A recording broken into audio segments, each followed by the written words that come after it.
Bonjour les amis, je vous remercie pour l'intérêt que vous manifestez par rapport aux documents que je poste sur ma chaîne. Vous laissez des commentaires, j'aurais bien voulu vous répondre, mais je ne peux pas. La chaîne évite les polémiques. Lorsque vous avez un point de vue qui va vraiment aux antipodes avec le mien, lisez un peu les autres commentaires. Peut-être que vous allez vous rendre compte qu'ils sont nombreux, ceux qui sont dans votre camp, auquel cas je devrais faire attention moi. Mais l'inverse est possible aussi. C'est pourrait que vous soyez seul dans votre camp à ne pas comprendre ce que je dis, à vouloir me contredire à tout prix parce qu'il y a un manque d'objectivité quelque part. Vous avez aussi parmi vous des gens qui font des commentaires qui vont dans le sens de blesser, d'insulter. Il y a même des commentaires qui condamnent carrément. Quelqu'un qui dira « Ouais, ton point de vue, c'est parce que tu es de telle ethnie. » Ça veut donc dire qu'on ne peut plus rien dire parce qu'on est de telle ethnie. J'ai beau expliquer qu'au moment où je fais ma vidéo, je ne parle pas en fonction d'une ethnie, mais vous avez des gens parmi vous qui ne peuvent pas aller au-delà.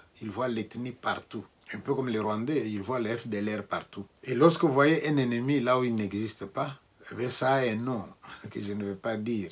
Souvent on me dit, pourquoi est-ce que vous n'avez pas parlé d'eux? Combien de fois je vais vous répéter qu'en matière scientifique, on choisit les sujets, on les précise le plus possible pour en dire davantage. Tu as dit ça, mais tel dossier t'a pas dit. Mais je reconnais que parmi vous, il y a des gens intelligents qui eux me diront carrément, on aimerait bien avoir votre point de vue sur tel thème. Ça, je trouve bien et je peux vous répondre ou ne pas vous répondre. Mais dans les deux cas, je m'expliquerai. Parmi les questions qu'on me pose souvent, on me dit, pourquoi tu ne parles pas du bilan de Tshisekedi? Pourquoi tu ne parles pas des projets de 100 jours, de RAM et consorts? J'ai quelques réponses. Je ne suis pas un journaliste d'investigation qui serait quelque part dans un bureau avec des assistants et avec des moyens pour mener des enquêtes et débusquer les animaux, entre guillemets. Je suis juste quelqu'un qui pense, qui écrit. J'interviens plus par rapport à la logique, par rapport au droit et non par rapport aux individus. La dernière vidéo que j'ai publiée, est-ce qu'on peut rejuger un Premier ministre? Je ne cite pas le nom. Ça veut dire que le raisonnement que je vais faire là, il est valable pour tout celui qui serait Premier ministre et qui s'étonne qu'on les convoque au tribunal. Je ne m'intéresse pas aux individus. D'autres me disent, qu'est-ce que vous pensez des élections qu'il y a eu lieu en 2023 par exemple, ou avant? Vous en avez aussi qui ont l'insulte facile. Mais ce qui leur importe, c'est d'insulter. Alors j'ai trouvé un commentaire que je voudrais partager avec vous. C'est un message que j'ai reçu il y a 3 jours. Il vient d'un monsieur qui s'appellerait Darby 6419. Monsieur Tshibanda Wamwela Boujito, j'ai beaucoup d'estime pour tout ce que vous représentez pour ce pays. Mais il me semble, votre parole politique ne se libère qu'en faveur du soutien d'une seule communauté, la communauté au pouvoir. Vous avez attaqué Moïse Katumbi dans le but de soutenir la présidence actuelle aux élections 2023. Vous aviez aussi parlé à John Numbi dans le même objectif, lui rappelant avec rancœur les malheureux événements de 1993 auxquels il aurait participé dans la purge ethnique de la communauté kassaïenne. Aujourd'hui, vous parlez de M. Matata avec une apparence de bon sens, mais votre objectif reste le même, soutenir la communauté au pouvoir. Car au Congo, mon pays, le pouvoir est malheureusement devenu une affaire communautaire, tribale.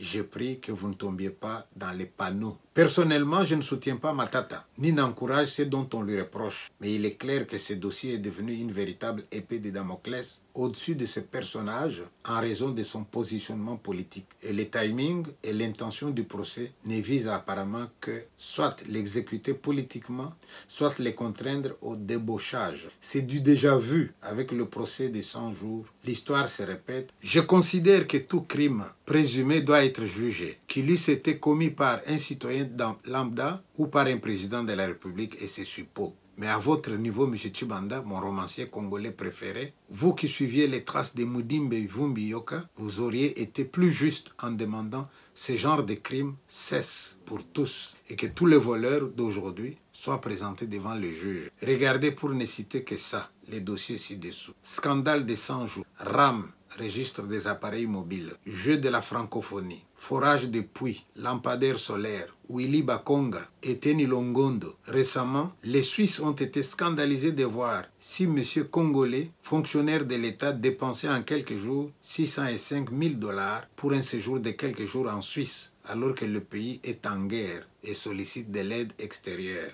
Allez-y comprendre quelque chose. On parle des millions de dollars Puis, il n'y a que mon pays qui tolère ce genre de choses au détriment de la population. Tout cet argent qui aurait pu servir à des objectifs cruciaux pour améliorer les conditions de vie, notamment renforcement du système de santé, soutien économique, accès à l'éducation, développement des infrastructures. Vous ne parlez jamais de ces suppôts du chef qui soutient lui-même comme contre vent et marée. La justice pour les grands de chez nous est un instrument politique. Quand vous mangez dans l'assiette du roi, vous vous permettez tout. Mais quand le roi est parti, il finira par partir. Nul n'est éternel. Vous avez une épée de Damoclès qui tourne autour de votre tête. Soit vous léchez les bottes du nouveau roi et vous êtes en sursis, soit vous opposez à lui et il lâche l'épée. Soyez juste, un peu plus juste. Veuillez parler du présumé détournement de Matata de la même façon que vous devez condamner ouvertement les dossiers subventionnés en insistant sur la dépolitisation de la justice. Cette façon d'aborder les sujets serait plus adaptée à votre carrure et à votre impartialité. Ne ressassez pas indéfiniment les malheureux événements de 1993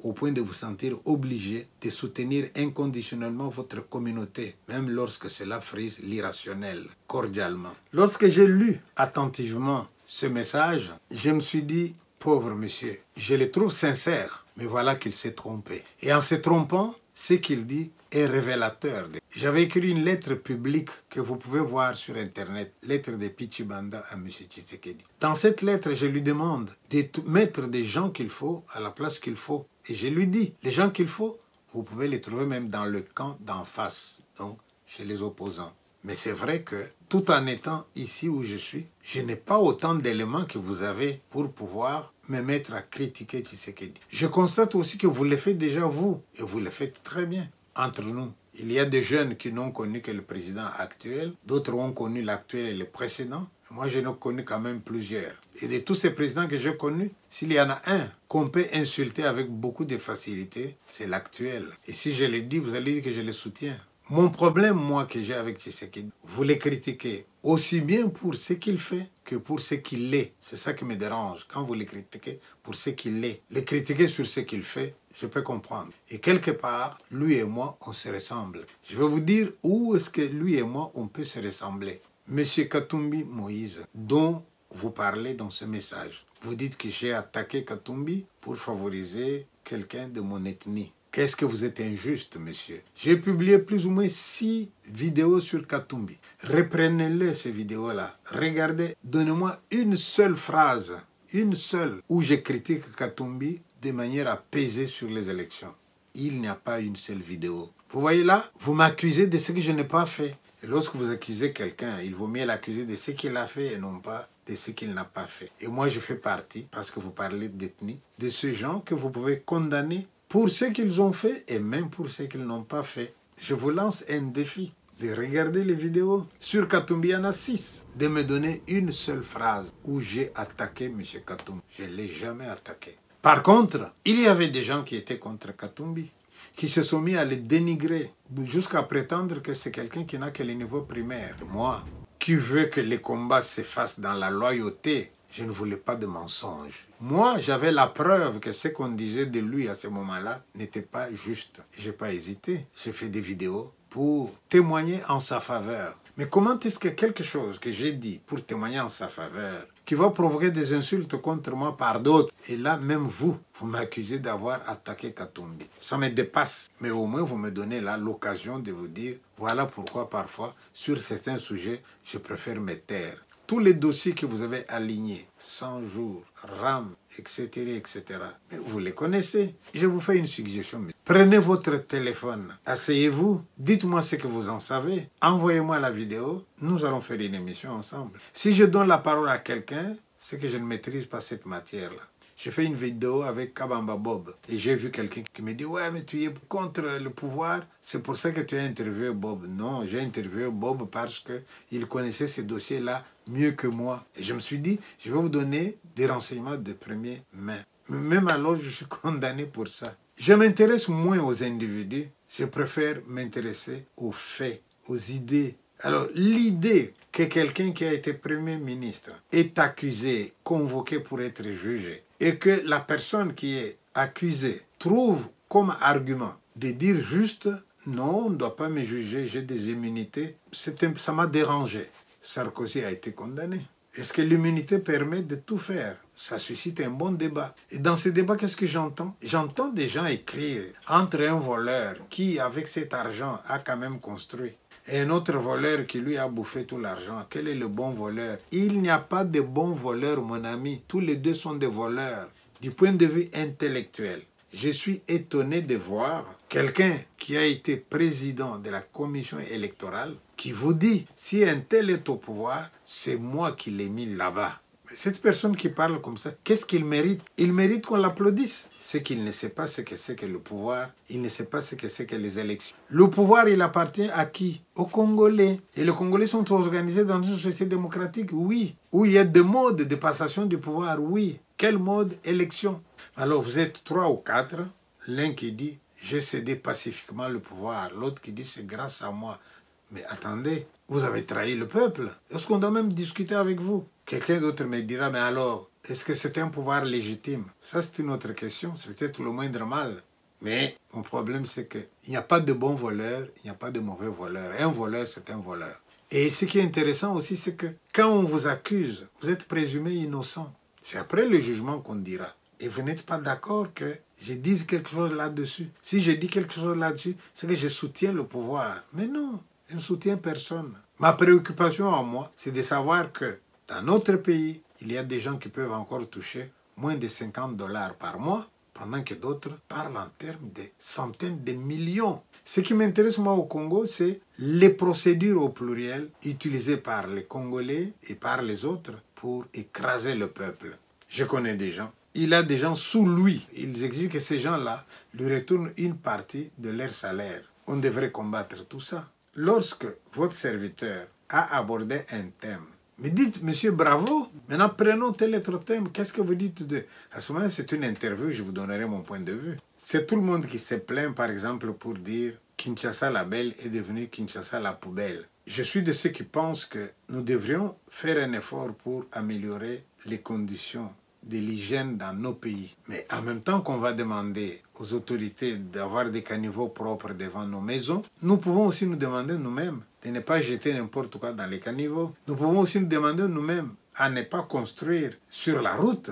Nous ne pouvons pas d'un côté exiger que la ville soit propre et puis saboter le travail des propriétés en jetant les ordures n'importe où, en construisant n'importe où, en faisant n'importe quoi. Parmi vous, il y a des gens qui sont des propriétaires de maisons. Posez-vous un peu la question. Combien de fois nous remettons une couche de peinture sur la maison pour qu'elle ait un bel aspect, ou dans la maison pour que le mur soit propre? Combien de fois? Et même quand on a construit une route, vous savez que construire une route c'est bien, mais l'entretenir c'est beaucoup mieux encore. Et quand on a de l'argent, est-ce qu'on dit on a un budget pour asphalter, d'accord, mais est-ce qu'il y a un budget pour l'entretien? Dans les autres pays, il existe même une taxe qu'on appelle taxe immobilière.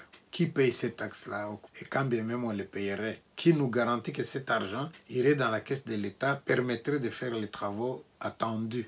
Nous avons la critique facile. Voilà, je vais remercier tous les gens qui interviennent, qui font des commentaires. Ceux qui trouvent que je ne suis pas sévère avec les FDLR, je leur dis, arrêtez de voir des FDLR partout. Et si chacun de nous, on ne regarde que ce qui est bien pour tout le monde, nous avancerons. Je vous remercie.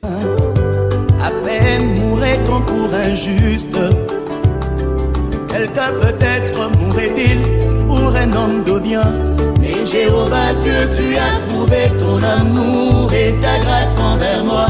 On sait que lorsque j'étais encore pécheur, Christ est mort pour moi, autant marqué. Ennemi que j'étais, tu as fait de moi ton ami. Tu partages avec moi les moments les plus profonds de tes